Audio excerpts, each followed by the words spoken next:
लगाने पर 10,000 रुपए जुर्माना रखा गया है। पूरा दिन सड़कों पर वसूली चल रही है। ठीक है, आपने अपनी तरफ से वसूली कार्यक्रम शुरू कर दिया है, लेकिन अस्पताल में बेड ना मिलने पर सरकार पर कितना जुर्माना होना चाहिए? वेंटिलेटर ना मिलने पर सरकार पर कितना जुर्माना होना चाहिए?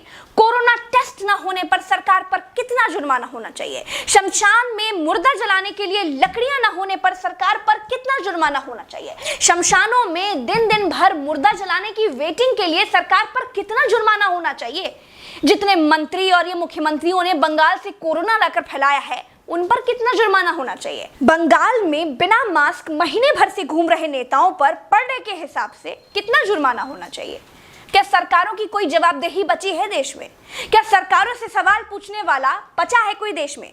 क्या कोई पूछ सकता है कि 1 साल से देश कोरोना महामारी झेल रहा है, आपने पूरे देश में कितने नए हॉस्पिटल बनाए हैं? अगर नहीं बनाए तो क्यों नहीं बनाए हैं?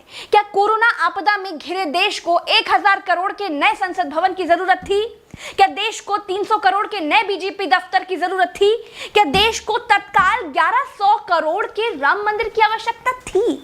मंदिर के लिए चंदा मांगा जा सकता है तो हॉस्पिटल बनाने के लिए भी सरकार चंदा मांग सकती थी, लेकिन अस्पताल बनाने की नियत नहीं थी। मूर्ति बनाने की नियत थी तो बना दी। सरकारों ने अस्पताल नहीं बनवाए। क्या इस देश की पब्लिक सरकारों पर कोई जुर्माना लगाएगी? क्या कोरोना आपदा में देश को कुंभ सजाने की आवश्यकता थी? क्या देश को कोरोना महामारी के बीच बंगाल चुनाव में रैलियों की आवश्यकता थी? नहीं थी। देश को अस्पतालों की, डॉक्टरों की, कोरोना की दवाइयों की जरूरत थी।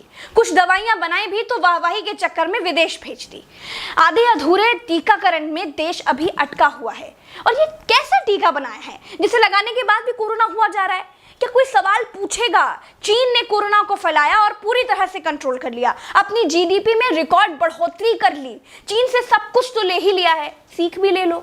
देश में सब आत्ममुग्धता के शिकार हैं, सबको अपनी अपनी तारीफ चाहिए। कुछ ने तारीफ के लिए तो फौज पाल रखी है, और जिनका मन फौज से भी नहीं भरता है, उन्होंने तारीफ के लिए सूचना और जनसंपर्क विभाग बना दिए हैं।